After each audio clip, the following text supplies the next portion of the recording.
Hello everyone, मैं अमरजीत सागर आप सभी को स्वागत करता हूं अपने यूट्यूब चैनल क्वेश्चन एक्सप्रेस में। साथियों, क्वेश्चन शुरू करने से पहले मैं आप सभी से आग्रह करूंगा कि आप मेरे चैनल पर नए हैं तो इसे लाइक और सब्सक्राइब कर दें। साथियों, मैं आज लेकर आया हूं रेलवे ग्रुप डी के प्रीवियस ईयर क्वेश्चन, जिसमें आप देखेंगे 20 क्वेश्चन का मॉक टेस्ट है। साथियों, जितने भी एग्जाम हुए हैं 2018 और 19 में, उसी के आधार पे मैं क्वेश्चन लेके आया हूँ। वही क्वेश्चन पूछा गया है जो आपके सामने मैं लेके आया हूँ। आशा करता हूँ कि आप सभी को अच्छा लगता होगा। तो चलिए शुरू करते हैं। पहला क्वेश्चन है, निम्नलिखित में से किस एक पदार्थ का उपयोग रंगाई चर्म उद्योग में रंगवर्धक के रूप में किया जाता है? बताएंगे magnesium oxide, magnesium chloride, magnesium carbonate या मैग्नीशियम सल्फेट। बताएंगे इसका आंसर क्या होगा? साथियों, इसका आंसर हो जाएगा डी नंबर, मैग्नीशियम सल्फेट। चलिए 2 नंबर क्वेश्चन देखते हैं। संयुक्त राष्ट्र संघ की स्थापना निम्नलिखित में से कब की गई थी? बताएंगे 1943 ईस्वी में, 1945 ईस्वी में, 1946 ईस्वी या 1947 ईस्वी में। बताएंगे संयुक्त राष्ट्र संघ का स्थापना किस वर्ष की गई थी? तो साथियों, इसका आंसर हो जाएगा बी नंबर, 1945 ईस्वी में। साथियों, याद रखेंगे 24 अक्टूबर 1945 ईस्वी को इसका स्थापना की गई थी और स्थापना के समय 51 सदस्य थे। जिस समय इसकी स्थापना हुई थी, इसमें देशों की संख्या, सदस्य देशों की संख्या 51 थी और अभी 193 देश इसके सदस्य हैं। साथियों, संयुक्त राष्ट्र संघ का मुख्यालय जो है न्यूयॉर्क में है, न्यूयॉर्क में है, ये भी याद रखेंगे। चलिए 3 नंबर क्वेश्चन देखते हैं। 3 नंबर क्वेश्चन है, रबड़ का व्यापारिक वल्कनीकरण में किसका प्रयोग किया जाता है? बताएंगे गंधक का, फास्फोरस का, कार्बन का या सिनेमियम का। साथियों, इसका आंसर हो जाएगा 1 नंबर, गंधक का।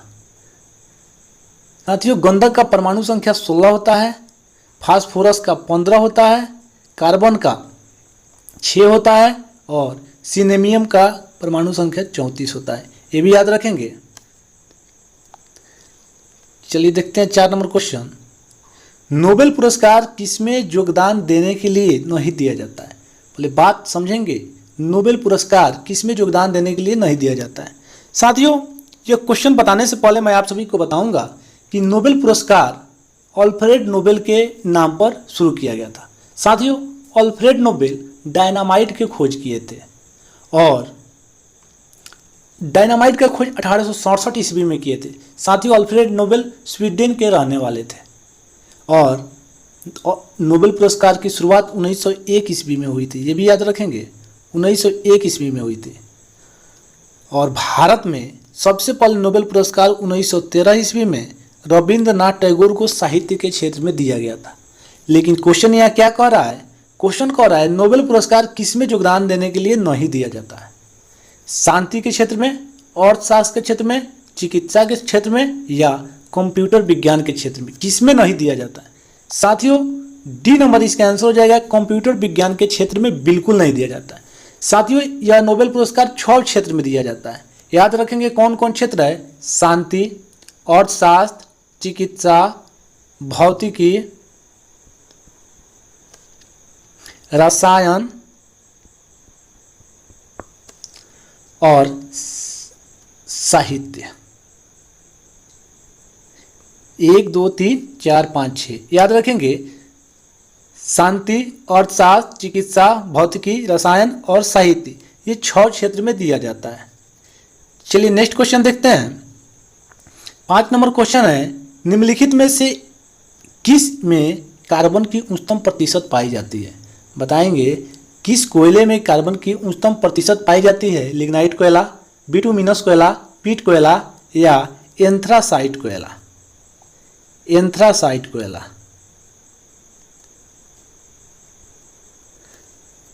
साथियों, इसका आंसर हो जाएगा डी नंबर, एंथ्रासाइट कोयला। इसमें कार्बन की प्रतिशत सबसे उच्चतम पाई जाती है। इसमें कार्बन की प्रतिशत जो है 85% से अधिक पाई जाती है। साथियों, पीट कोयला जो है यह सबसे घटिया कोयला के नाम से जाना जाता है। क्योंकि इसमें धुआं और राख सबसे अधिक मात्रा में निकलता है, इसीलिए इसे सबसे घटिया कोयला के नाम से जाना जाता है। साथियों, बिटुमिनस कोयला जो है यह सबसे मुलायम कोयला के नाम से जाना जाता है। सबसे मुलायम कोयला की बात की जाए तो बिटुमिनस कोयला होता है।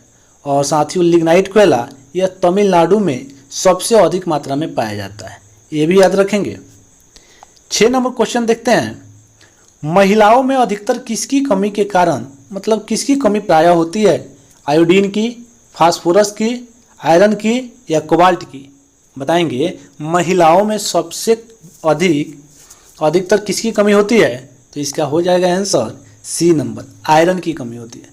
साथियों, गर्भवती महिलाओं में आयरन और कैल्शियम की कमी अधिक मात्रा में होती है।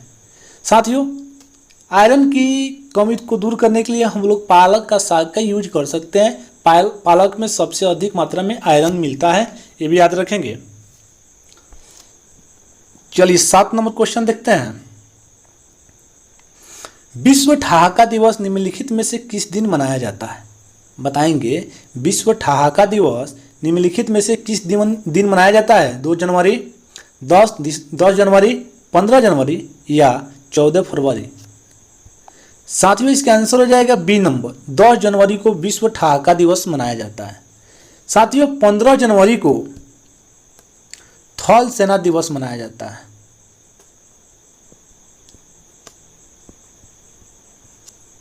याद रखेंगे। चलिए 8 नंबर क्वेश्चन की ओर चलते हैं और कहता है सोडियम पंप का कार्य निम्नलिखित में से कहां पर होता है?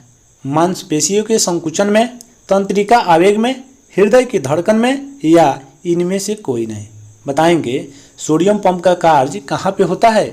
तो इसका आंसर हो जाएगा सी नंबर, हृदय की धड़कन में।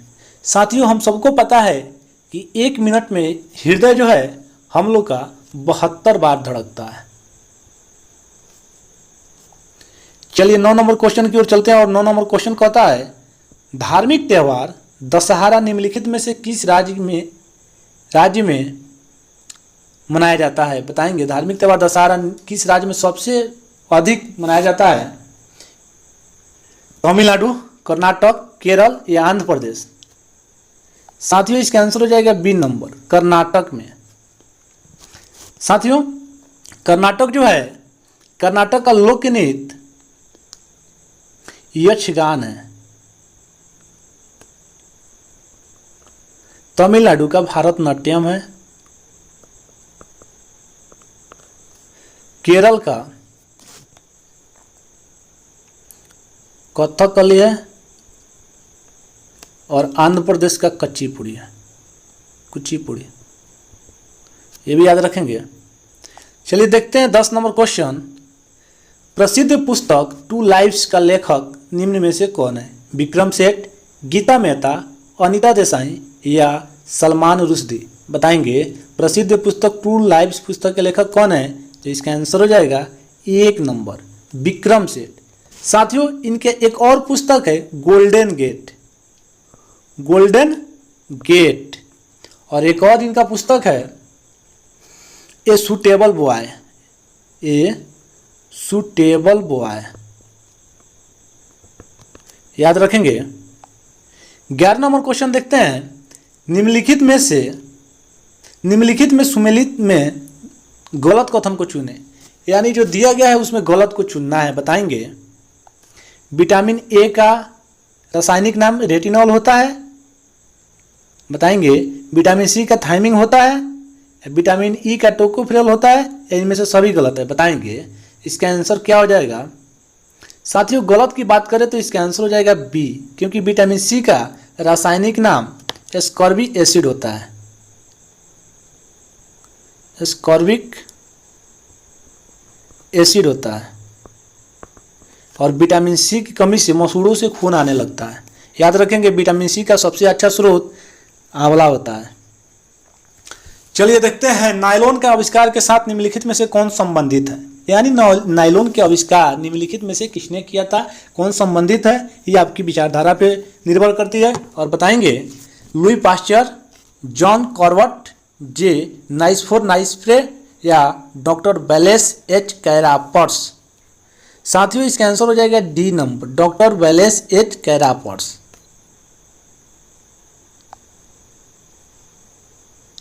चलिए देखते हैं सुब्रोतो कप का संबंध निम्नलिखित में से किस खेल से है। बताएंगे सुब्रोतो कप का संबंध किस खेल से है। हॉकी, फुटबॉल, बास्केटबॉल या बैडमिंटन। बताएंगे सुब्रोतो कप का संबंध किससे है, तो इसका आंसर हो जाएगा फुटबॉल से। साथियों, फुटबॉल, हॉकी और क्रिकेट में खिलाड़ियों की संख्या 11 होती है। याद रखेंगे, फुटबॉल, क्रिकेट और हॉकी में खिलाड़ियों की संख्या 11 होती है और बास्केटबॉल में खिलाड़ियों की संख्या 5 होती है। बैडमिंटन में खिलाड़ियों की संख्या 2 होती है। याद रखेंगे। चलिए 14 नंबर क्वेश्चन देखते हैं। कुचिपुड़ी निम्नलिखित में से किस राज्य की एक प्रसिद्ध नृत्य है। इससे पहले वाले क्वेश्चन में हम बताए थे कि कुचिपुड़ी किस राज्य का लोक नृत्य है, तो आप फिर से समझेंगे। केरल, तमिलनाडु, कर्नाटक या आंध्र प्रदेश। साथियों, इसका आंसर हो जाएगा डी नंबर। कुचिपुड़ी आंध्र प्रदेश का प्रसिद्ध लोक नृत्य है। केरल का है कथकली।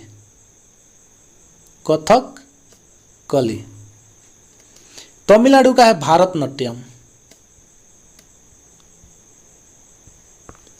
और कर्नाटक का है यक्षगान।